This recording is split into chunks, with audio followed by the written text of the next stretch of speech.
Hello, this is Callie J.N.S. with Nakhti University, and so we are back with another set song stream of consciousness. And so this is right now I'm live speaking right now, but this is a pre-recording. Like when I say stream of consciousness, like it's literally just on a whim. It's very raw. Like even in my last one, you hear me probably walking around. I was doing slow walking and stuff. It's just like whatever I'll be doing at the time. I had some thoughts in my head and I just hurry up and pull out the analog recorder and just record it and then figure a way to upload it and whatnot. Um, but the stream of consciousness, this one in particular is about Pooh Shiesty's Masonic equation breakdown. So it's heavy. This I'm not gonna hold you. I thought his name was Shiesty Pooh, but it's actually Pooh Shiesty. And then we're going to talk a little bit about Garveyism in Buffalo, New York, and then we're going to be breaking down what love thy neighbor truly means in Hebrew and whatnot from an esoteric level. And so, you know, I found out about Shiesty Pooh situation, and so I just want to talk a little bit about it from a different perspective, of course, and make sure that my sound is good on here before I play it. But it's not going to take too long. I think this one is about an hour or two if I don't stop it and talk and whatnot.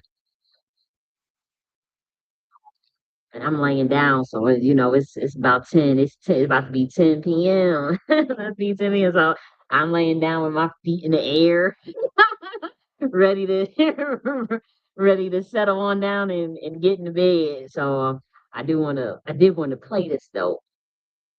And so it's about 51 minutes long, so we shouldn't be here too long. But I'm gonna get to playing it now. I'm not gonna waste any time, and then it be staccato, because I pick up the phone and just be recording it. So like I still have to do a formal introduction when I on YouTube because it literally just be in the middle of a sentence or something. I don't know if I did it on this one, but let's play it. Was so determined to get out that contract. Now you got to think the contract must have been so horrific that someone would be willing to go and rob and under duress get someone to sign him out the contract, knowing that he would spend probably a good 10, 20 years in prison behind bars. To him, that was a better deal than actually just adhering to whatever was in that contract from 2020.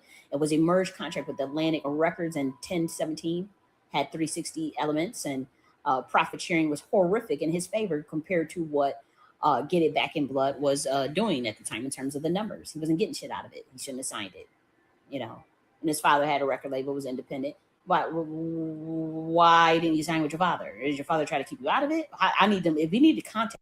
So I found out that they made about Gucci made about 27 million off of that song, that Shiesty Pooh song. And so Pooh Shiesty didn't get anything out of it. So but 27 million, and so we all know about, the contracts, the occult, what it's really about, how the industry works, the exploitive elements of it. And then people say, well, how come Gucci Mane, he was exploited? How come he has to do it to other people? Then that's the requirement to be in that demonic industry. Like, can we just please stop being like kids? We told you it was satanic industry. Why are y'all playing around? Y'all know to play that game and to be a part of that system, you have to do it to others. It is a requirement. And there are spiritual reasons as to why that is a requirement that I won't get into in here. I'm not a part of that. I'm just saying anybody that's from the outside looking at that. I'll give y'all a clue. I want y'all to go. It was an interview with Gucci Man with this white boy on Breakfast Club. And this white man had said that when he first met Gucci or whatever, they pulled out a check and told Gucci whatever number he had in his head to write it down, they'll pay it, no questions asked. Whatever number he want, just put it down on the check. And they remember Gucci Man said, no, I don't want it like that. Okay? So you need to pay attention to how this goes. If somebody's willing to do that, then how much is that person actually worth if you would say that? Put whatever you want on it. And the interview should still be up. I don't think they would remove it. You guys will look at that. And so, obviously he signs, they negotiate something and Then the first time he acts up, they put him in prison. He come out, they say the clone and all that. I don't know about all of that. They say he Hopkins and, you know, the truth is stranger than fiction. Okay. But then also we can't get carried away. Things are not as they seem, or they certainly not explained well, right? Even if there's some truth to it, it's certainly not explained in well enough. Um, that industry, there's certain things. It's so hard to explain that stuff, and it's not none of my business, and I'm not a part of it. So what the fuck am I explaining it for? Um, I'll just say this: it's a requirement. It's not a coincidence that every time they've been exploited, then someone comes in and they say, "Well, that's just how it goes. That's just how the industry is." But they're not explaining to you the occult reasons behind it. Is occult reasons? Okay, that's all you need to know. Spiritual reasons. It's a part of that system. It's the way it's designed. And so if you have to be outside of that system, if you want to give people fair deals, fair contracts, work together and all those things, you have to be outside of it. But if you're inside of it, then the requirement is that you're most likely going to be doing what was done to you to other people. And again, there's occult spiritual reasons for that. But let me get back to playing this. I don't want to belabor the point, but 27 million off of that one little song that Shiesty Pooh comes up with. 27 mil. And he didn't get nothing. So yeah, him and his father ran up on the block and wanted to pop some motherfuckers and get out that contract. You know? And so it's not funny. It's not a situation. I wish. I mean, Gucci Man released the other artists. He should have released Shiesty Pooh. He should have, but that's his bread and butter. He said he's looking at his P&L statement. So he released everybody. He said, I had to do the unselfish thing and let them take their talents elsewhere. Unselfish. So that let you know that he was stifling their shine on purpose and trying to dim their light on purpose and all this stuff. And just trying to make money off of them pretty much. Okay, so let's continue. There's so much context that's missing because they don't want people to know the spiritual aspect. Sorry if it's not loud enough, but it may not be loud enough. So if you guys can check the volume, may not have been recorded properly. Aspects of this. But if someone says, I would rather go and force someone and kidnap someone to sign me out of a contract and knowing that he's going to go to jail most likely for 10, 20 years. Now, they could have did something much smarter as far as, if they probably wouldn't have robbed, right? Probably wouldn't have pistol with, probably wouldn't have stole the cash in a jury. It would be less time. It wouldn't be robbery. It wouldn't be kidnapping. It's just, you wouldn't even be able to prove that they signed it under duress. That's the level of sophistication they should have been thinking of, not clout chasing and going online. And then, if you're going to go on some mob shit and get somebody to do, because here's the thing. People been signing contracts under duress before. That's like when they told Rihanna, either you going to sign this shit or you going out the window. And that's just pretty much like, you sought us out. You sought the demon kingdom out for this deals.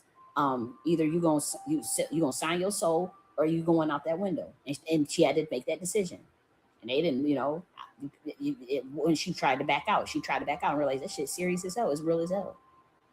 She didn't want to go out the window. You know what I mean? You just signed. You're 16. What do you know? But with that Pooh Shiesty thing, it could have worked in his favor. For one, you should have came in there blasting with the terror tale. You gonna have to be bringing in the 72 angels on your motherfucking ass. Like, we going hard. Like, we gotta go hard spiritually. You gotta look at that from a spiritual lens, not the physical. You don't go in there, oh, I need money. I gotta get money. It's blood in, blood out. They didn't kill your ass. Only you want to get your soul back. You can't go thinking about where's the money, where's the Jews. That's still the devil's playground, idiot. That's still his money. That's still his Jews. And you went in there, you're not thinking right, still thinking at that materialistic level. So now the FBI is involved, and now they got a whole big old case. Now they could do RICO on that ass and have you in there for life. I don't think he deserved that at all. I think he probably should get 10 years at most. And to be honest, it could have been a smarter play. By that, look, we're not going to rob, do not kidnap, technically. Get that signature though. And if you got a pistol whip a motherfucker, I mean, well, how much jail time can you get for pistol whip? You could say you pistol whip, and that had nothing to do with the contract aspect.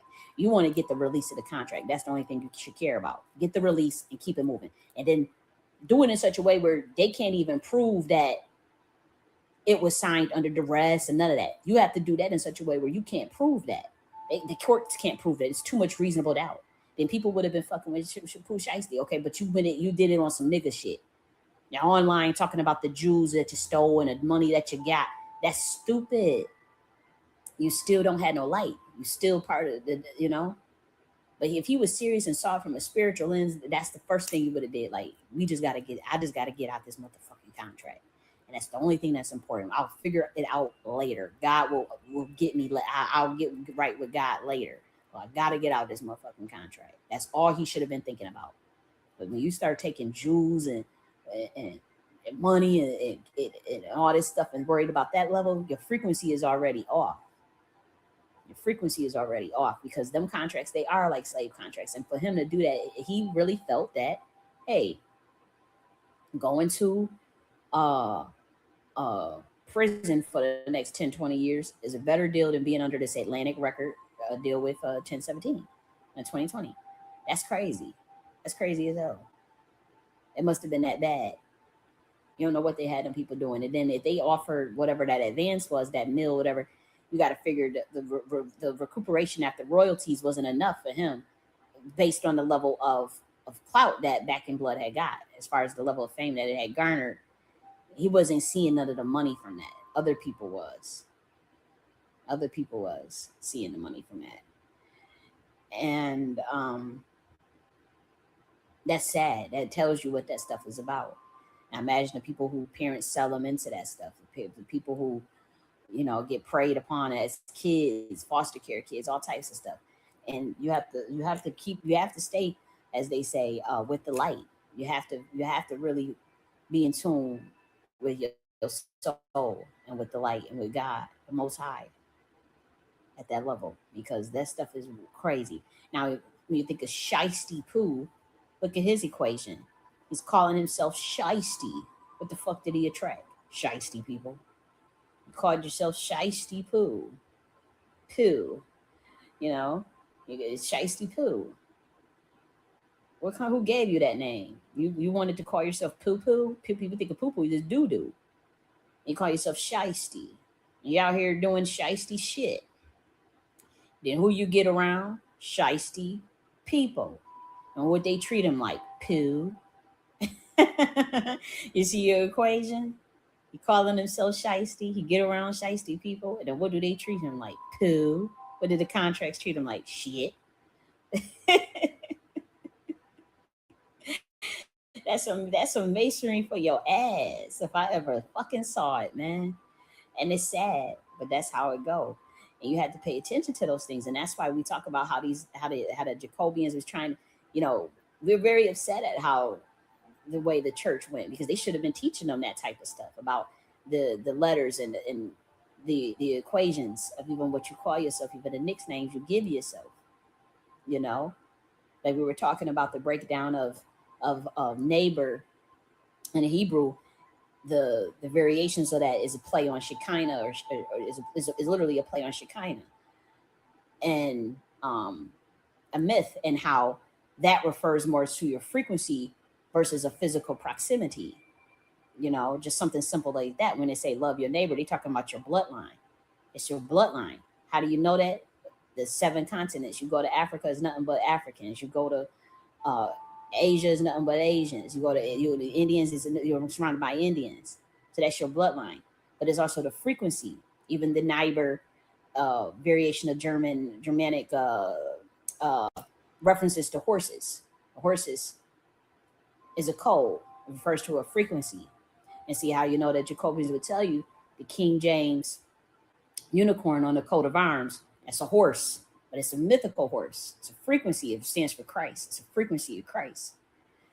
And so when you look at when we talk about love your neighbor and then love yourself, as far as how Yeshua changed 615 laws to one law, it's still referring very emphatically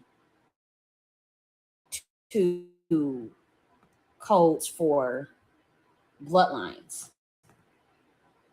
And for those who are in Hebrew. Now, that is an anagram for Shekinah. Shekinah is an energy. Shakeen. Now you say Shakini, my neighbor male, and Shikanati, that's the female. So it refers to the frequency of a fellow member rather than just living next door to someone. When we say love your neighbor, so that Shekinah means divine presence, a dwelling. Divine presence. That's a frequency. Who's on your frequency? It's a bloodline. It refers to your bloodline. Okay. And that's the definition for like neighborhood, or I'm sorry, not neighborhood, neighbor, but even neighborhood is shakuna.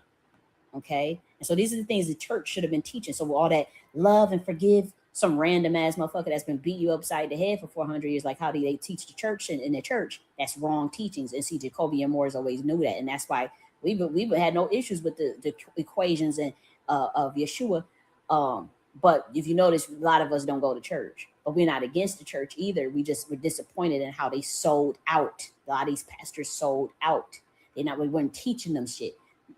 And my thing is, we would love Negroes to learn some of these secret equations of the Bible, the esoteric teachings. Genetic splicing is in the New Testament. Grafting technology is in the New Testament. Cloning technology is in the New Testament. I found it. It is in code. It is definitely in code. Okay, we found it. Wi-Fi signals, parallel universes in the New Testament.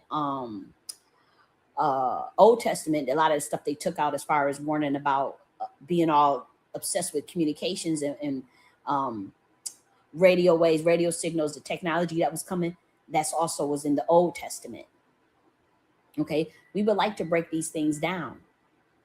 We would like to. Quantum entanglement, psychology, analytical psychology. That's what it is. We would like to break it down from the scientific levels to these Negroes. That's what they should have been learning in the church the whole entire time. Not about prosperity gospel, not locking doors, telling if you don't get 40,000, your ass is not leaving the church. And you see homegirl Juanita Bynum, they had her in the video with a bun on top of her head. She in the video talking about she disappointed in ladies walking around with greasy legs and sandals with the straps on it and not having no underwear. Nigga, why is you looking so hard at another female's ass like that? I'm looking at this lady, and if I wouldn't have known, and I have some spiritual discernment. I'm looking at this lady, right?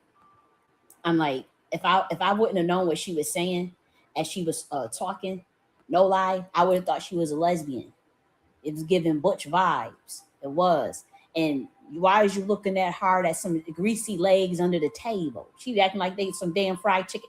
It's greasy legs and straps. And the way she was explaining it, like it, you trying to turn, and you want to go and spread it open, and the deacon can come by behind you. What? That sound like some fantasy shit that you thinking of in your head, because ain't nobody thinking about like what? What is you looking that hard at some greasy legs for, my nigga? Like when she was saying that, it threw me for a loop. It did. It threw me for a complete total. I started cracking up, but the first thing I said, I'm getting some lesbianic vibes. You looking at them greasy legs with them sandal straps with the toes out. You looking at the backside so well where you could tell she ain't got no underwear on. You thinking in your head about her spreading it open with it. The video was online. It went viral. Juanita Bynum. Women are loose. I mean, it went viral, honey. I have no judgment. That's y'all stuff. Y'all all into that weird judgmental shit. That ain't got nothing to do with me. I'm just saying, come as you are. Why was you looking so hard at what somebody got on anyways? It's a body. You're supposed to be there for the frequency of Christ. What is you there talking about? I said, you like looking at them ladies. See, that's what we saying when you in religiosity, when you in judgmental shit, when you in material frequencies, and I'm not coming at Juanita Bynum. I don't know that lady. I'm just looking at the clip and I'm like, ain't no way in the world I can sit up in a church and listen to them nonsense like that. That's not even important in today's and age. What some lady got some straps on her, some sandal straps on her feet with greasy legs. You want them to be ashy Y'all want niggas to be ashy. Here goes some lotion for your ashy ankles. Remember that with Baby Kids, the movie Baby Kids? No lie. I used to anytime I wanted to give a diss and you had some ashy, I would carry. You remember them dollar lotions back in the day when we was kids and we used to have our parents get them dollar lotions and we used to carry them in our backpack. Oh, don't get in an argument with me and don't be motherfucking ashy. Don't be ashy, nigga. Because that was my go-to. I couldn't wait. And I saw that little thing in the Baby's Kids as a cartoon. Oh, I couldn't wait to reenact that on your ass. And I did it multiple times at Kenesha's college camp because you know niggas would get off that pool and be ashy. Okay. And so I go take that bottle of lotion, that little Dollar Tree bottle of lotion. Here goes some lotion for your ashy ankles. Like Baby's Kids. So they greased up. So what? Them legs is greased. He talking about some greasy legs under the table. Getting mad at women for putting some lotion on that melanin. Nigga, give me a break. Would Christ want you ashy? No. I'm kidding. But I'm like, this is what we talking about. The body of Christ in the church in shambles because of this materialistic stuff. And getting it, we want to get into the spiritual things and really to talk about the community empowerment. You know, y'all talking about this delineation shit. When is y'all going to address how these hair stores and these corner stores in our community are not owned by us, and them people have been historically racist to us, treating us like shit. But they were so quick and gung ho to go and protest some shit with the UN and reparations from Africa. So they want to fight against some Africans, but they ain't have no contingency plans or delineation plans to get these motherfuckers up out of our community that's been so racist to us. The delineation is about community empowerment. You know, they attacking Garveyites. Garveyites are Black Americans in America. They ain't got shit to do with Marcus Garvey because they got his ass up on out of the paint because Marcus Garvey was talking some American colonialization society that didn't resonate with Black Americans, the bourgeoisie in particular. And the Black intelligentsia said, well, we like Garveyites. We like Garveyism, racial pride, nationalism, self-determination, economic empowerment. But you're not pushing that back to Africa shit on us. A lot of us got Cherokee grandmothers. All to get your ass up and out of here. And then you talking shit with the KKK. So we don't want to be involved with that. You know, we don't want to, but today that same group of people that went to the UN that protested Ghana going to the UN, but something that really don't have nothing to do with us, that's a separate claim. But it does refer to certain bloodlines in Black America. It does refer to them. Yeah. But that's their claim. And as long as they're not bridging it, you know, they know that it refers to certain Black Americans over here.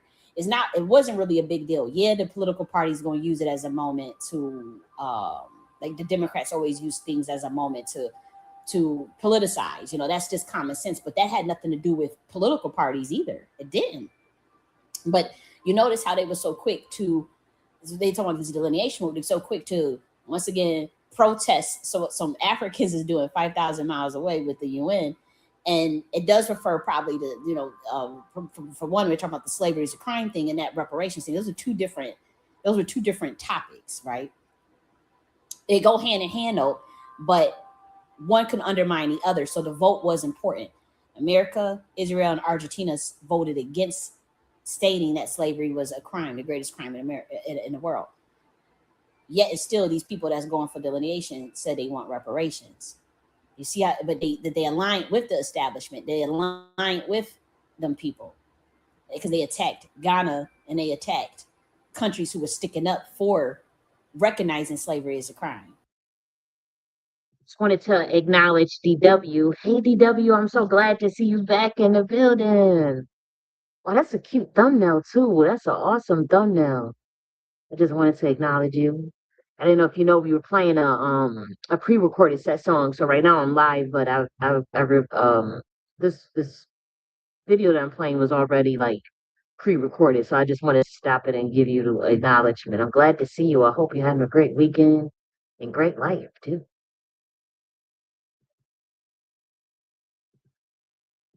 that lets you know it's a psyop. That lets you know that they are undermining their own self and don't even know it.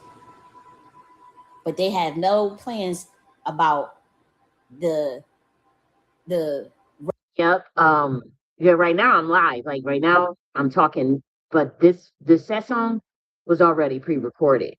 It's like I just was doing like these streams of consciousness where I record on the analog or on my phone and then I just upload it when I get a chance to. And so I mean, I think I recorded it like 3 days ago and I'm just now putting it up. But since I just be in the middle of mid sentence, I still have to like give a proper introduction. So that's why I go live. Even though I could just upload it, I go live because I still want to. There's no. It's just like as soon as I play it, it's just like in the middle of a sentence or something. So I be wanting to give a proper introduction still.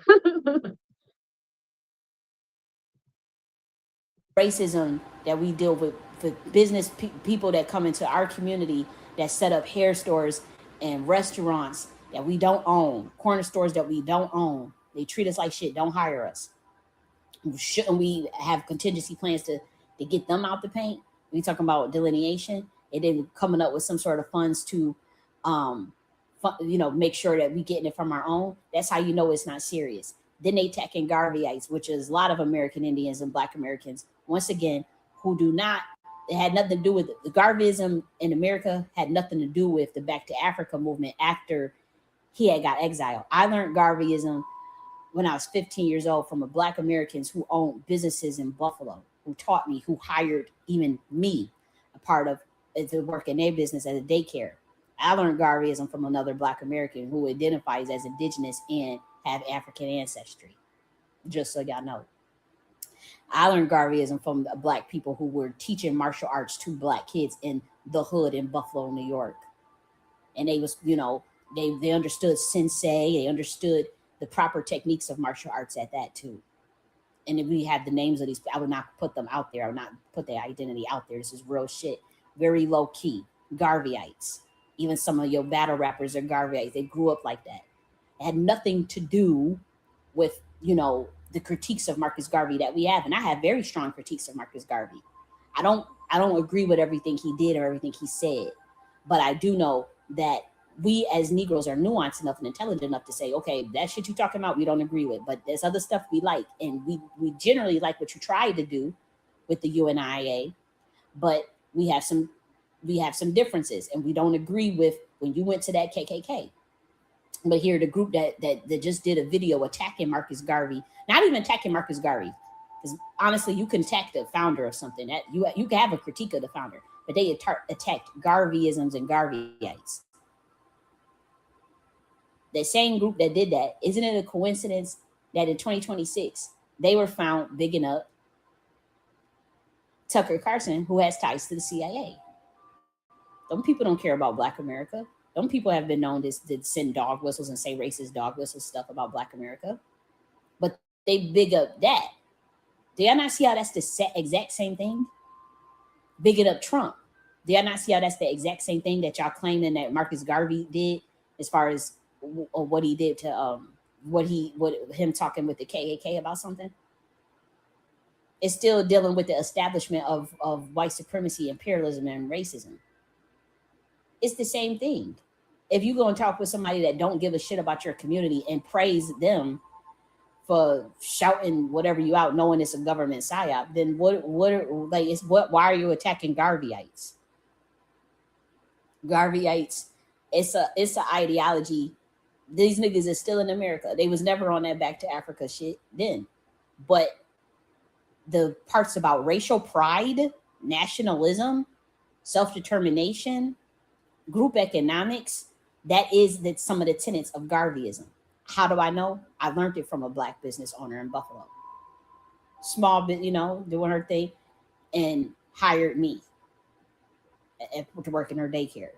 I was first introduced to Garvey, giving a book from her about Garveyites. Okay, so y'all not about to, and this was a Negro. Like I know their genealogy type thing. Like this wasn't no, as y'all say, tethered.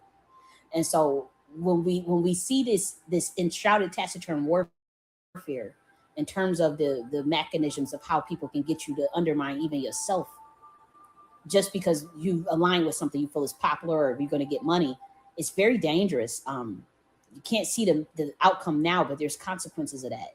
It's nothing but self-hatred, and you're not full in the Most High. You can possibly call yourself Judah and possibly think that you can get away with that. We see it for what it is. It's self-hatred. It's psyop. It's people going for money. It's people that's selling you out pretty much. We get worried about their bag. You can get mad at me all you want, but either that's a proper breakdown or is it not. Anybody could debate me openly on this shit, and I would smack your motherfucking ass to smithereens for trying to trick these people. You're not going to, and then, like I'm telling you, you're not going to be able to wiggle out of that. You're not going to be able to wiggle, because that same person, you say, oh, well, Marcus Garvey was talking about Black Americans. Okay, that the person that y'all follow that did the video attacking the Garveyites just recently, there's footage of him saying Black women don't deserve reparations. There's footage of him attacking Black girls at 13, in a book, attacking Black girls at 13, calling them whores and stuff, attacking Black people for all types of stuff, constantly attacking a Black person. So what is y'all talking about? Oh, he talked about Black people. Okay, what y'all not realizing the mirror effect. And those y'all want to follow that Luciferian doctrine. I don't follow a Luciferian doctrine. But you can't even see it playing out right in front of you. You can't even see it playing out right in front of you. Like I said, my goal is not to beat up on anybody. If someone needed to come clean about something and repent, which was what 125D was hoping, and when it comes to certain people that's pushing that stuff, when we say repent, we're not talking about the religious repent. Then we were willing to understand what was going on, but we keep seeing the pivoting of trying to ruin a bloodline, a covert form of ethnocide, and they always get your own to do it. They always get your own to do it. Sometimes warfare don't look like someone just shooting you up and blasting you with a gun. Sometimes it looks like someone giving you money and having you sign something. Sometimes it looks like someone tricking you and giving you money and acting like they're your friend, even letting you sleep with their women. And it's a form of warfare, because it's like, we got to get you to annihilate yourself and ethnocide yourself, self-destruct yourself. But we don't want to do it. So it's like you find a way. It's called analytical psychology, no-touch psychological warfare, mind control. And they get you to do it to yourself. Now, you could say that that's not what they're doing, but them people don't like you. Yeah, but they can smile on your face. They can even offer you millions. If they offer you millions, what they getting in return? They offer you millions to put you in a deal, and then you thinking about it, and you don't realize the consequences of what it is once it hits you. It's nothing but slave shit. They still got they figured a way to enslave you, but then they doing it on a deeper level, at the cellular level, soul level, spiritual money laundering, identity theft, the transferring of kinetic energy, of light, for a group of people that don't have light. Now, it says this stuff in the Bible about genetic splicing, grafting in the New Testament in heavy code. Just fly over everybody's head. So you can't even see what the Jacobians did. So you can't even see that they were fighting a war, and it looked physically like they lost it, but they used it. They used the equation on a group of people that's claiming that they their identity. And if you won't go under the new laws, you under the old laws, and the old laws are much harsher if you want to claim that you're that group of people. But then when we tell you, but you shit on Yeshua, but then you under an old equation. And so they can use the entire Bible to literally obliterate something, a system, based on a group of people identity theft, based on a group of people claiming, you claim that you was those people. You said you was that group of people in that book. So you shouldn't have any problem. Do you, or do you not? We're talking about esoteric occult sciences, is occult wars, pretty much bloodline wars. You can't even see it playing out in front of you. We are still at the level of arguing about religion, arguing about Christians versus Muslims, arguing about what is it, a cult versus Christianity and all that nonsense. No, we had a way higher level than that, way higher, way deeper level than that, way deeper level than that. And what we're saying is, of understanding you move 100, you move 1,600 words out, you move 100 books out. I have issues with that. Yeah, I do. But I also see some of the play too, as far as the equations. The equations have to add up. If someone has an equation that reduces 1,615 laws to one using Chaldean Magi, forbidding Kemet practice, and primal Hebrew science, and they can reduce 615 laws to one and fulfill the law and execute the word of God, it's all the equation. But then you got a group of people that say Yeshua is boiling and ferment, but they claim that they are that group of people, right? They're not under the new law, the new equation. They're under the old equation, 615 laws. Did they not break all 615 laws? And did not all the prophets of old say what will happen as a result of breaking all 615 laws? They refuse to go under the new laws. We ain't trying to force them. This is not a religion thing. This is a bloodline science, dude. And somebody realized if someone is an identity theft of your bloodline, what would you use against them? Anything. All is fair in love and war, including the Commission science that they have no idea about, and how Hebrews have clearance to use that science as the primordial aspects of that science. And nobody understands primordial science. Nobody. It's not good and it's not bad. It's not dark and it's not light. It's not love and it's not hate. So that's some shit for your ass that's going to fly way over your head. And God gave us, oh yeah, you better believe. It's a rats. I can't say no average human, but yeah, certainly the certain species on this planet. And so it's some cold. You know, they say that, you know, I have my issues with King James, but he a cold motherfucker on that level, on military science level, on the occult wise, that was some smooth shit. And it's all set in play and it's sealed. So, you know, I what can I do? We got out his ass. 125D got out his ass, and 45D and Saturn for him switching that shit, trying to put the black women in it. We let him know real quick. Oh, we deactivated that shit. You ain't about to use no Bible against no black women's when it was uttered from Hecca, when it was uttered, the utterance, and you read the Genesis and you read the stuff from what it is on a high level, and I can break that stuff down. What it's really talking about. You can't use that book against black women. You're not going to be able to. And so, yeah, he understands that now in his lifetime. But he's using that book against the bloodline that enslaved his people. And I don't have to use the Bible to attack celebrities or attack people. You know, I'm not the one behind that. I know y'all like to think that is me behind it. I'm understanding it from a scholarly level. That's not me behind that. Nope. Those are Chaldean Magi's of old. Okay. And it's not just one person. Those are people that can look at it from the Masonic level, the Kemet level, the if you're chosen, you know, the elect level, and they go into town on that ass. It's as simple as that. But the thing is, it's equation. It's an equation. It got to fit, just like how Hebrew letters could put breaks and stop certain things. And it's an equation with numbers. And some people, you know, that's all it is. You know, you ain't gonna claim you them people, but then you under 615 laws and you under the old law instead of the new one, do you shit on the people from the bloodline that we know that person was a Hebrew. So you shit on your own people, so to speak, but you claim you that people. Nobody that is that's truly of that bloodline going to treat another person of their bloodline like that. You got to be psychotic. That you're not of that bloodline. Then that's just common sense right there. Whether you agree with him or not, and Seraphs don't agree with everything Yeshua was talking about. The angel kingdom, they don't agree, but they not going to treat him like how he was treated, because they know that's a bloodliner. You're not going to treat. Okay, yeah, I may not agree with what you're talking about, but you're a bloodliner. I won't treat you that way. And in fact, I believe some of what you're saying. I get it. May not even agree with it, but I understand and I get it. I fucks with it. I use it, sure.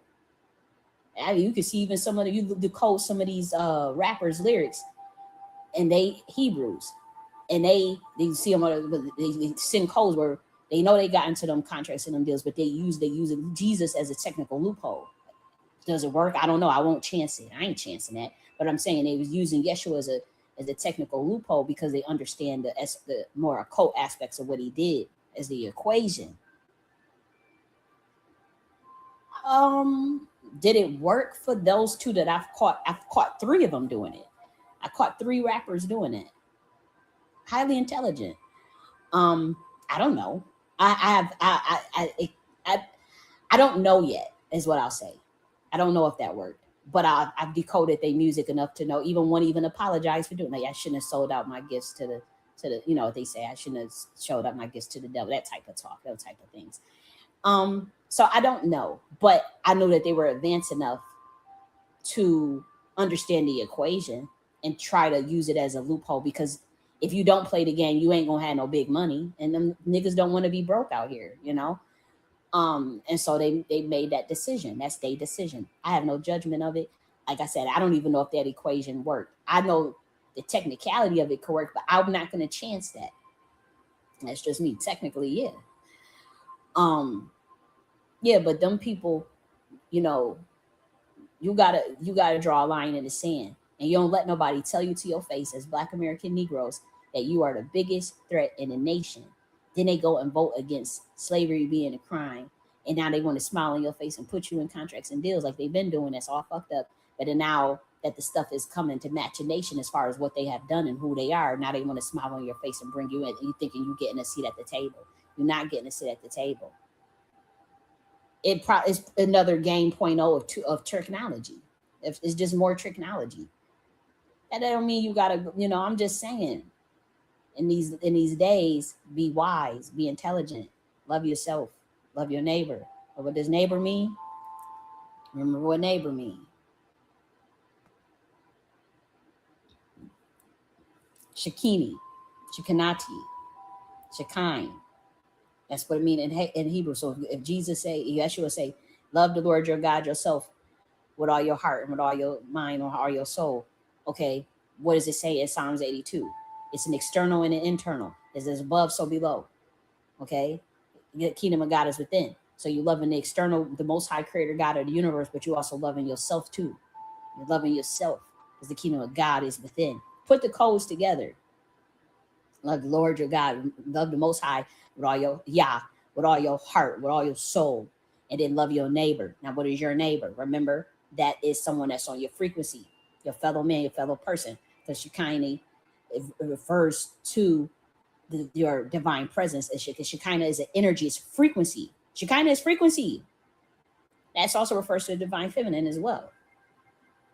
Now, it refers to loving the member of your bloodline rather than just someone living next door. It's not physical proximity as much as you may think it is. And I also want people to, if you can study the Dema system, some of the 7th through 9th century, the Pact of Umar, between Jews and Muslims, Hebrews and Muslims.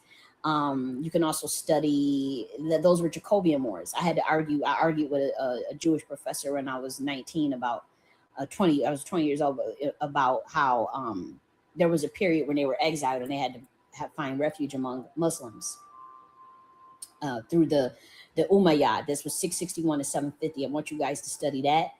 And also there was also in Spain too, from the 8th to the 7th to the 8th to the 11th centuries, in the city of Cordoba and Granada. Those were Moors, okay, Hebrews. And that's why you see such, even in America, you see like that conflation between the Islamic branch of the Moors, and then the Jacobean branch of the Moors. And they're not at war with each other. There's zero beef. There's no beef at all. But it's not even a but. It's just that there's divergence. There's a lot of divergence. Jacobean Moors don't really have much to do with the Moorish Science Temple, or even like some of the sovereign citizen. They understand that science, but it's not. That's not what they're pushing. That's not the Jacobean. The so we call it Sephardic Moors or whatever. Those are two totally different groups of people, and they're quiet. It was more of a bloodline thing. But you see where, as far as the travels from Spain and Portugal to America, the travels from Ireland Now you see where that's coming from. And you can look at it in history. You look up El Andalusia, Muslim Spain, 8th to 11th century, and they had Jacobian Moors, the Jews, had to live in the cities with them in Cordoba and Granada for a long time. And also, the Ottoman Empire, Mamluk Empire, Jews was before the Crusades. Moors were over in that area too, because they were exiled. After they were living in Rome in the Roman Byzantine empires, but they were banned from living in Jerusalem after capturing the city. But Caliph Umar signed a treaty allowing Jews to return and settle there. Okay, you can look this stuff up. And I was arguing with a professor with this when I was 20 years old. But she said it was never a time when we ever got along. And I said, that's not true. You know, Spirit of God will speak through you and correct that stuff. Okay. So you guys want to study that and how it relates to America. And it's called the Demi status, cultural flourishing, all types of stuff. And the Hebrew poetry, believe it or not, philosophy and scientific study was heavily influenced by Arabic language. Okay, very much so. And so that's why you see, even like, I know people will assume I'm Muslim or something because of some of the ways I talk and my knowledge of Yaqub and the Nation of Islam. A lot of my knowledge of Islam itself, Sufism, whirling dervishes, like some of my knowledge of Islam is because of the convergence. And obviously Garveyism was a precursor to, because Malcolm X's father was a Garveyite. Is a precursor. Some of those teachings made its way into the Nation of Islam. And so that's why you don't see me attack by schools of thoughts, because I understand it's from a royal bloodline. And I understand that group is still here. Now, a lot of them, you could say a lot of them sold out. Oh my gosh, they aligned with the system. They aligned with imperialism. They didn't look out for their community. I understand that. I do not agree with the Nation of Islam alignment with Scientology. Okay. So I understand that. You know, I'm not a part of these organizations. I don't fight with them though. And I will hold them to higher standards, you know, and more in alignment with nature, the Most High, and their neighbor, like their literal, you know, the bloodline, the frequency of their bloodline. Now, if you just feel like that's the Black nobility or the Black intelligentsia, you know, because a lot of times a lot of Black people practice classism. I have met the Boule and have told me we do classism. We don't hear about none of that shit you talking about. We thought you was one of us. Okay, you a hood nigga, whatever. But we just let you know. They would talk dirt, cash money shit about what they felt was crab in a barrel niggas that pull you down and all this stuff. My thing is they pull you down at any level, whether you're high up or low. So I don't look at it as whether you have money or not. I've seen millionaires cat shit jealous of my motherfucking ass, and I ain't got much of nothing, you know. And so you can't look at it like that. And then it's vice versa. You also see poor motherfuckers that's jealous as hell and hateful as hell. Don't want nobody to get. So you can't judge it like that. So I understand that too. I really do. But when we say frequency, their neighbor, we talking about your bloodline. That's your frequency. And some of these people are not going to be on your frequency, whether they rich or poor, whether they Negro bloodlines or not. You know, so you have to know that. You have to know that it's a frequency. That's why I talk about the like-minded. You know, we have to find people that are like-minded. We have to build that parallel infrastructure. We got to believe in ourselves. We got to come together, love one another. It falls on deaf ears. I understand niggas went over there and ran to them people against me. I understand it. I know they were paid to ignore me. I get it. But sealed judgments is sealed. Just like how they talk about that Domesday book. It's a sealed book. Now, it's not as protective magic on it as the other texts.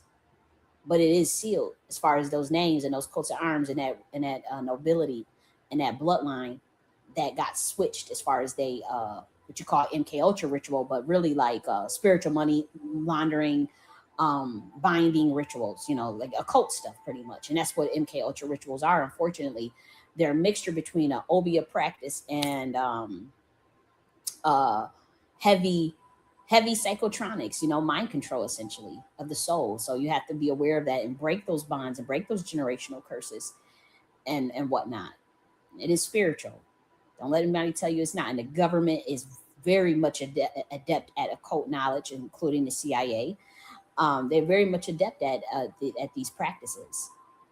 You know, um, even I mean, I don't want to keep beating a dead horse, but even when you think of Nazi Germany, their practice, a lot of their studies, as far as their things they were studying, it was nothing but the occult. Occult sciences from Hinduism, occult sciences from Egypt, and then our government brought them over to study more things about atomic energy. Wake up! It's all in front of you. So you have to know these things. It's not a condemnation or a judgment against a group of people. That's not what this is about. What I'm talking about. So it could be offensive to people. I get it, but it's still the truth.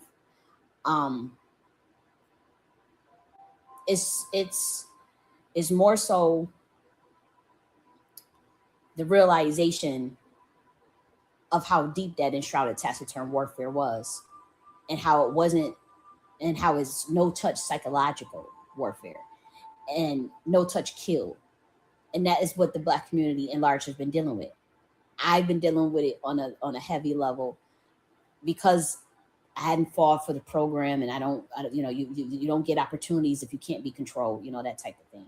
But I'm not the only one that dealt with that or dealing with it. And so it's been a communal thing, and some people are being pressured to fold, and then others are being refined, and people say we're supposed to be talking about Christ consciousness, not being martyred, not being martyrs. Nobody is talking about being martyrs, but if a motherfucker is gonna run up on you, then what you gonna do? And on top of that, Christ consciousness. You talking about Christ consciousness? Yeshua was a martyr, dumbass. So you don't even make sense. I have the evidence of a Black person trying to teach other Black people this. We're not supposed to be about martyrdom. We're supposed to be about Christ consciousness. Equation failed. Yeshua was a martyr. No one is pushing that. No one is pushing that, but you stand strong to the end, and you live your life, and you thrive, and you love, and you heal, and you learn, and you grow. That's always the thing with us, of course. But when a force is trying to try to pressure you to where they want you, like how in these fucked up contracts, or trying to lock you out, or trying to put pressure on us, like economic pressure on us. That's why I told people, like, that's their weapon. They're using money against you as a weapon because they got you obsessed with money. That's their weapon to control people. I'm not saying that money is inherently a weapon, okay? I'm saying they using it as that.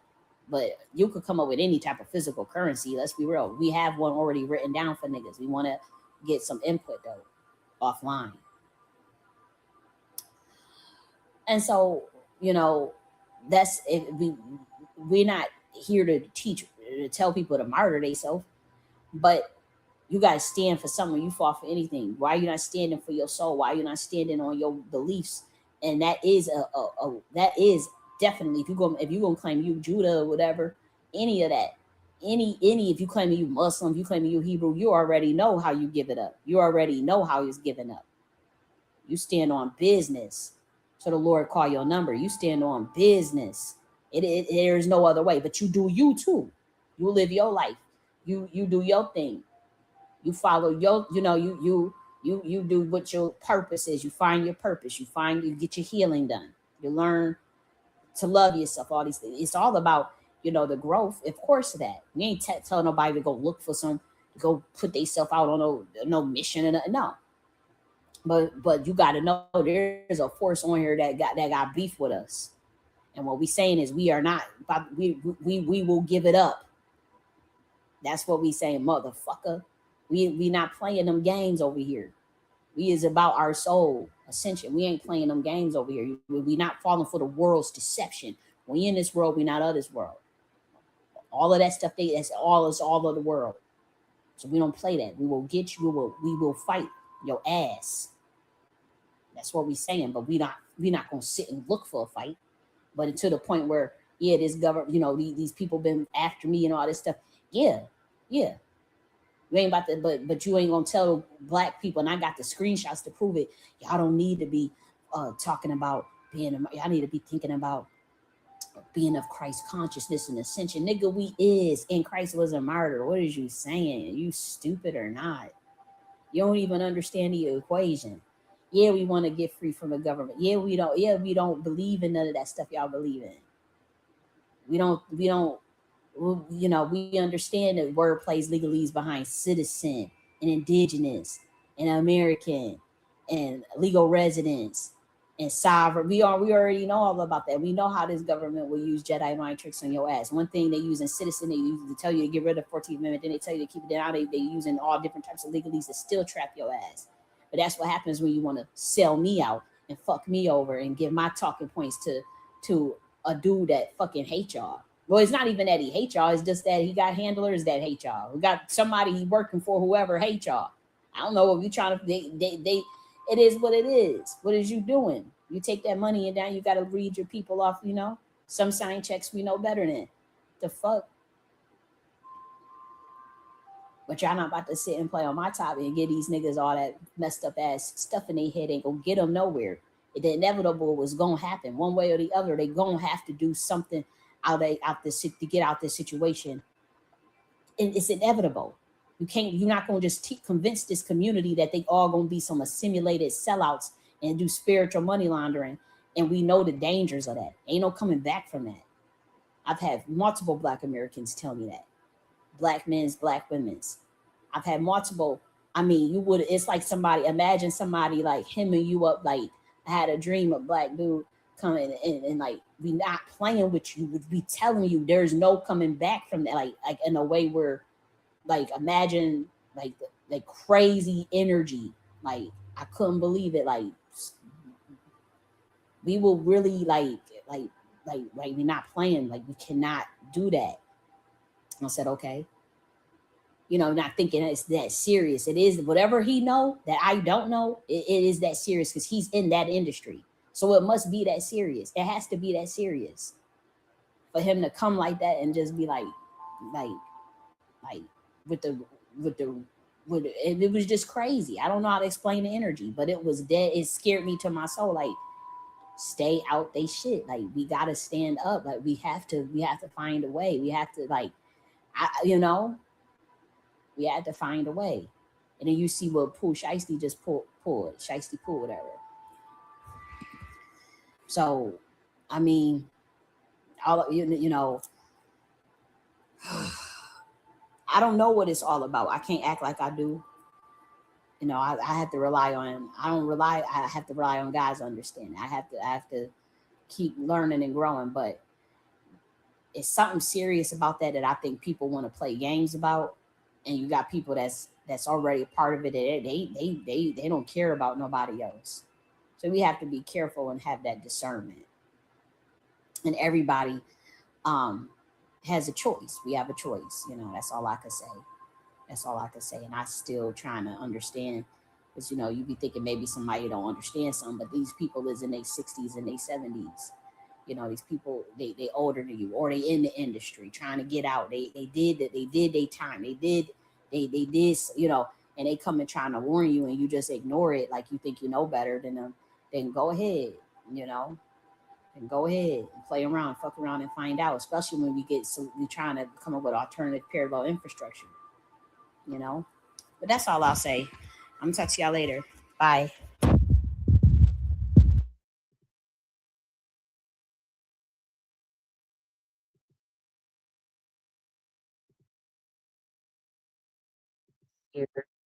You're on Rumble. Thanks for stopping by. I'm about to end it on Rumble. I'm live right now, but that was just a pre-recorded. It's 11 o'clock. I've been in the bed around 11 every day, a little bit earlier before that. So this is kind of late for me. I ain't gonna hold you. I feel like, normally I remember I used to do them 5 hours, 6 hours, 7 hours, sometimes 10-hour motherfucking videos. I ain't got it. That ain't gonna be one of these videos. Let's see what DW said. And yes, I agree. Like, we looking for one way a war to look like, but we don't realize that then how invisible a war could be, or even sometimes how the tactic could be deception. If they tell you to your face all war is based on deception, then Yeah, they don't mind smiling in your face, even giving you a check. Sometimes they can be using money as the weapon too, just to trap you, just to keep you docile in a position of inferiority. You know, so sometimes it could be that way. Okay, you said my friend from South Memphis met his mama at my great aunt's funeral. I haven't met him personally. This is my first time paying attention to what happened with him. Okay, so you said my friend from South Memphis met his great. Oh wow. Well, because he is from Memphis, right?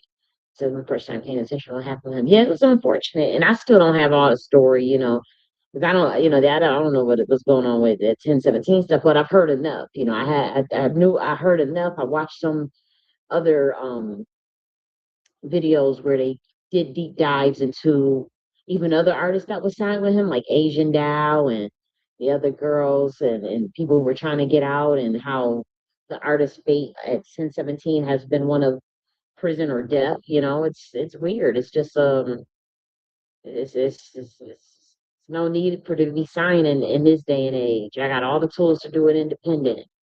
So it's really no need to go that route if you ask me. Because that's a whole nother ballpark and a whole nother, it ain't just music.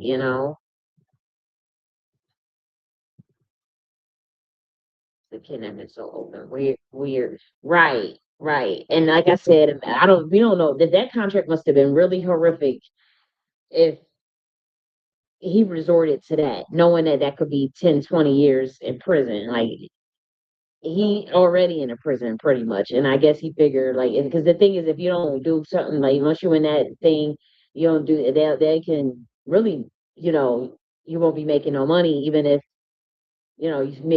whatever if he's not fulfilling some of the obligations of that contract, then they could prevent him from performing his songs or getting bookings or whatever, and then he can't eat, and then even it could affect him getting a regular job somewhere.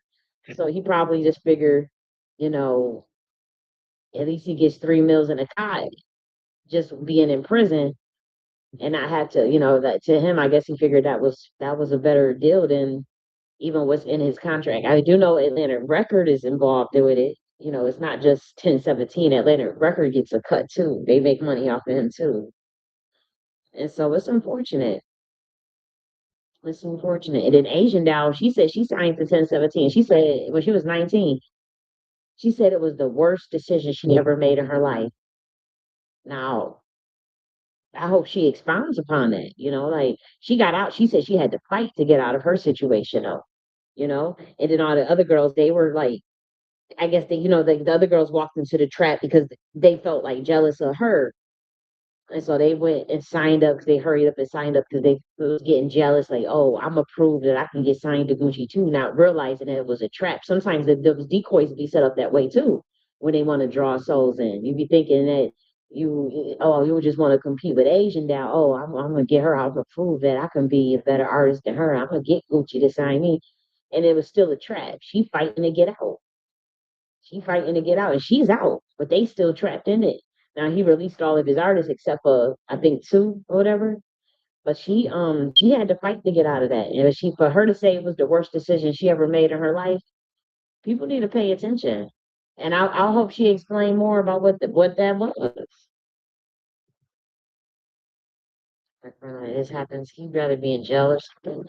Right. If that's what I said too, it's like he'd rather be in jail. He went with an ankle monitor on. They knew so this is not something like if somebody going to commit a crime with the ankle monitor, he already knew. It was like it's almost like he felt like he had no choice, or like it's something deeper that we don't know. You know, we don't even know how much time he gonna get. Nothing. And so we'll see how much time he get, but maybe just release him out that contract. And if you getting worked like a slave, you ain't getting nothing. He signed something where the royalty infrastructure is in a favor. He ain't getting nothing off of that. That 27 mil that Gucci Man made, and he didn't even think to put just 100K aside to him. You make 27 mil off of a song, like you can't even think to even if okay, let's say you just a broke grind motherfucker, you can't leave 20K for the nigga when he get out. He can figure out what to do on his own, but he didn't leave nothing for him, nothing. That's how that industry is, and it's not just that industry. It's bad. It's bad. But I'm about to head up off of here and get to bed. I ain't gonna hold you. I've been watching a little movie. I'm gonna watch me Atlantis movie. Well, not Milo's Return of Atlantis. It's the cartoon Atlantis movie. Been trying to get through that. I've watched it a lot when I was a kid, but I've been falling asleep. I've been trying to get to my old favorite parts. But you guys be easy and have a great, great, great weekend. Okay. And the youth, if you thinking of signing into someone, do your research, but also just stay independent if you can. Also study successful independent artists, FKJ, and there's some pretty Maya, some pretty cool independent artists, and maybe when you study some of their methods and whatnot. Um, I think Masego was independent at one time. I think he's now signed. But just try to look at artists that are independent that have some success. Look at new innovative ways to, because I know streaming is also controversial too, as far as the royalties that they take out, like DistroKid and TuneCore and all these things. So you want to read those terms of services as well, because those are contracts essentially. So you want to, even when you think you're independent, but you're still using like some of them online distributions, you want to still read those as well. You want to get your music copyrighted, right? You want to get you fill out your ASCAP and BMI, and I have to do that stuff too, you know, or even some of the music that I'm working on. You have to do your due diligence out here, and pay attention to even the way the streaming royalties is set up, even if you're independent. And so, there's a lot going on, but you see this with this, I don't know how old is he? How old is Shiesty Pooh? Is he in the 20s or 30s? Okay. DW said, I sure need to relax my mind too. Yes. Good night, love. Okay. Now, let me get up off here. I'm still bumping these gums. Get up off of here. Yeah. Bye, guys.